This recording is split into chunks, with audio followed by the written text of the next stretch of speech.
হয়েছিল গুম, খুন, হত্যা এবং আয়নাগরের দেশ হিসাবে। আমরা এই বাংলাদেশে আর কোন আয়নাগর আমরা দেখতে চাই না।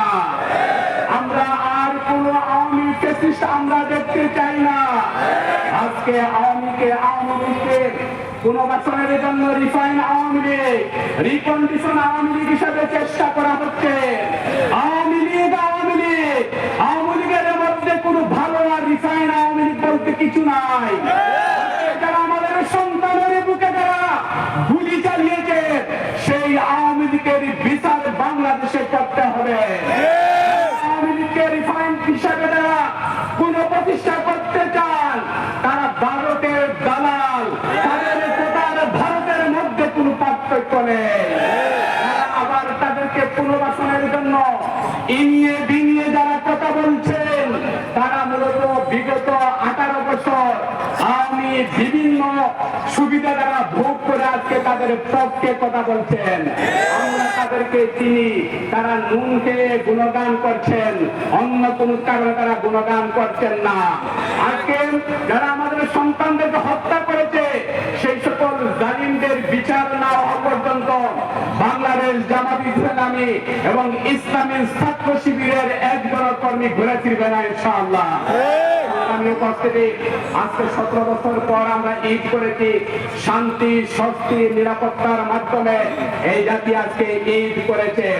আজকে এই ঈদ শুরু হলো গিয়া, এই ঈদের মাধ্যমে প্রমাণিত হয়েছে বাংলাদেশের মানুষের মনে কোনো শান্তি এবং স্বস্তি ছিল না।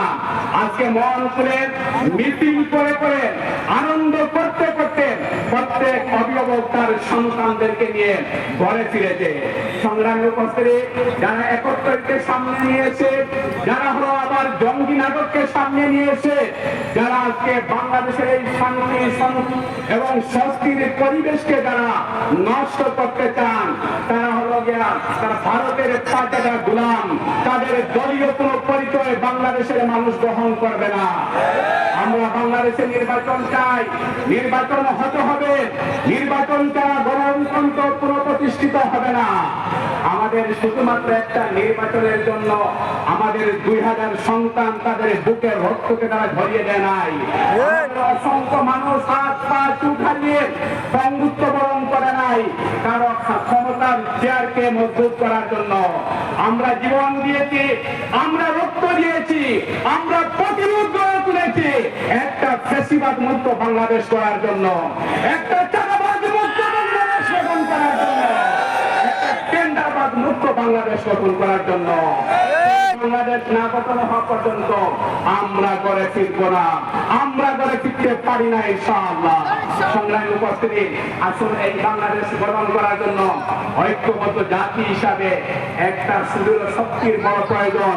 সেই ঐক্যকে জোরদার করার জন্য এবং নতুন নেতৃত্বে যে বাংলাদেশ গঠন হবে, আজকে বাংলাদেশ জামাত ইসলামী তার প্রত্যেকটা জায়গায় নতুন নির্বাচন বাছাই করে আপনাদের সামনে তুলে ধরেছে। সেই নতুন নেতৃত্বকে বিজয়ী করা মানে বাংলাদেশের এই আগস্ট বিপ্লবের সেই শহীদদের স্বপ্নকে বাস্তবায়ন করা। আসলে সেই শহীদদের স্বপ্ন বাস্তবায়নের জন্য আমরা হাতে হাত রেখে, কাঁধে কাঁধ রেখে ঐক্যবদ্ধ জাতিতে রূপান্তরিত হয়ে আমরা আমাদের শহীদদের স্বপ্ন বাস্তবায়ন করে সবার প্রতি সেই উদাত্ত আহ্বান দেবেন। বাংলাদেশ জামাত ইসলামী পল্টন থানা শাখার পক্ষ থেকে সবাইকে আন্তরিক অভিনন্দন এবং মোবারকবাদ জানিয়ে আমার কথা শেষ করতে, বাংলাদেশ জিন্দাবাদ, বাংলাদেশ জামাত ইসলামী জিন্দাবাদ। আসসালামু আলাইকুম।